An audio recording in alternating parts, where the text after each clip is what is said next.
நம்முடைய தமிழக முதலமைச்சர் தளபதி ஸ்டாலின் அவர்கள் இன்னைக்கு இந்திய வரலாற்றில் மிகப்பெரிய சாதனைகளை செய்து கொண்டு இருக்கிறார். பெண்களுக்காக இந்த அரசு செய்து கொண்டு இருக்கிற சாதனைகளை மறக்க முடியாது. நம்ம எல்லாம் சொல்லுவோம், என்ன சொல்லுவோம்னு கேட்டீங்கன்னா, இன்னைக்கு தமிழக முதலமைச்சருடைய சாதனைகள்ல உச்சகட்டம் மகளிர் உரிமை தொகைன்னு சொல்லுவோம். இன்னும் என்ன சொல்லுவோம் கேட்டீங்கன்னா, விடியல் பயணம்னு சொல்லுவோம். இன்னும் கேட்டீங்கன்னா, 6ஆவதுல இருந்து +2 படிக்கிற பிள்ளைங்களுக்கு பாத்தீங்கன்னா 1000 ரூபாய் கொடுக்குறாரு சொல்லுவோம். பெண்களுக்கு சொத்துல சமபங்கு உரிமை சொல்லுவோம். பெண்கள் சுய உதவி குழுன்னு சொல்லுவோம். பெண்கள் ஆசிரியராக 1ஆவதுல இருந்து 5ஆவது வரை பெண்களே ஆசிரியர்கள்னு சொல்லுவோம். இதெல்லாம் சொல்றோம் இல்லையா?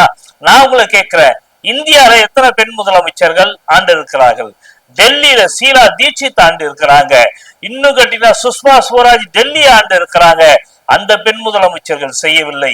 ஏன் இன்னைக்கு மம்தா பானர்ஜி கூட ஒரு பெண் முதலமைச்சர், அந்த அம்மா கூட மகளிர் உரிமை தொகையை கொடுக்கறேன்னு சொல்லல.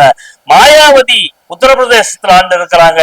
அந்த அம்மா கூட பாத்தீங்கன்னா மகளிர் உரிமை தொகை பெண்களுக்கான இத்தனை திட்டங்களை செஞ்சாங்கன்னா செய்யல. காஷ்மீர்ல பாத்தீங்கன்னா முக்தி, அந்த அம்மா கூட பாத்தீங்கன்னா பெண் முதலமைச்சர் ஆண்டு இருக்காங்க. பெண்களுக்கு இவ்வளவு பெரிய சாதனைகளை செய்யல. ராஜஸ்தான்ல ஒரு அம்மா முதலமைச்சரா இருந்தாங்க, அந்த அம்மா கூட செய்யல. ஆனா தமிழ்நாட்டுல ஜெயலலிதாங்கிற ஒரு பெண் முதலமைச்சர் கூட ஆண்டு இருக்கிறாங்க, அந்த அம்மா கூட செய்யல இந்த சாதனைகளை. ஆனால் தமிழகத்தில் தாயுள்ளத்தோடு பெண்களுக்காக செய்த ஒரு முதலமைச்சர் இருக்கிறார் என்றால் நம்முடைய தளபதி ஸ்டாலின் தான். உங்களுக்காக இன்னைக்கு தளபதி செய்து கொண்டு இருக்கிறார். பெண்களுக்காக செய்கிற சாதனைகள் இன்னைக்கு பெண்கள்லாம் பாத்தீங்கன்னா IAS IPS ஆயிட்டாங்க.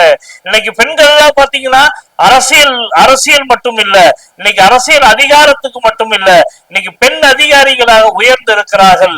இந்த அற்புத சாதனைக்கு என்றைக்கும் உறுதுணையாக இருக்க வேண்டும் என்று கேட்டு, உங்கள் சின்னம் உதயசூரியன். நன்றி, வணக்கம்.